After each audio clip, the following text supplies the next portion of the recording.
কষ্ট করে পরীক্ষার জন্য প্রিপারেশন নিলেন আপনি কয়েক মাস, কিন্তু ফলাফল যখন ভালো হয় তখন একটা আনন্দ আছে না নাই?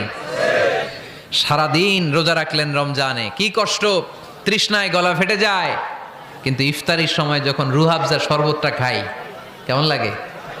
একটা আনন্দ আছে না নাই?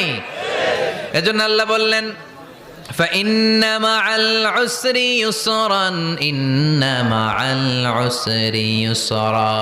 ও নবী, কষ্টের দিন মক্কায় অল্প কিছু দিন, মদিনাতে আনন্দের দিন অপেক্ষা করছে। আমাদের জীবনে যদি দুঃখ কষ্ট আসে আমরা ধৈর্য ধরবো, তাওয়াক্কুল করবো একজনের উপর, তিনি কে? কারণ আমরা বিশ্বাস করি কষ্টের দিন এটা চিরকালের জন্য নয়, সামনে আনন্দের দিন আমাদের জন্য সেট করে রেখেছে কে? তাহলে আমরা সূরাতুল ইনশিরাহ থেকে 3টা নেয়ামতের বর্ণনা শুনলাম, বিশ্বনবীকে কি সান্ত্বনা দেয়া হলো সেটা শুনলাম। এবার 2টা গাইডলাইন শুনে তাফসীর আমরা শেষ